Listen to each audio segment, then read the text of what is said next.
దేవుని పరిశుద్ధ నామమునకు మహిమ కలుగును గాక. బెతస్తా విడుదల పరిచర్యల తరపున మీకు అందరికీ కూడా ఈ ఉదయకాల శుభాలు తెలియజేస్తూ ఉన్నాను. ఈ దినము దేవుని యొక్క వాక్యాన్ని ధ్యానించుకుందాం. పేతురు రాసిన 2వ పత్రిక 1వ అధ్యాయము 3వ వాక్యాన్ని చదువుకుందాం.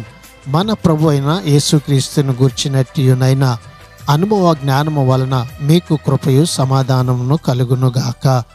దేవుడు ఈ వాక్యమును మనందరి వెనుకల్లో దీవించి ఆశీర్వదించునుగాక. ఆమెన్.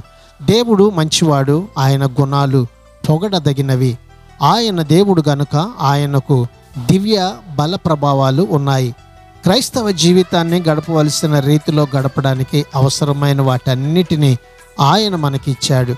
జ్ఞానం, ప్రభావం, పవిత్రత, బలం అన్నిటికీ ఆయనే మూలాధారం. విశ్వాసులు అందరిలోనూ ఆయన ఉన్నాడు. ఆయన తన కార్యాన్ని జరిగిస్తూ ఉన్నాడు. ప్రార్థన.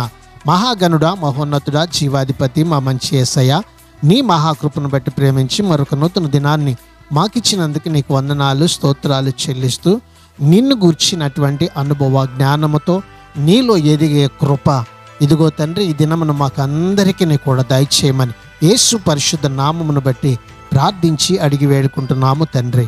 ఆమెన్.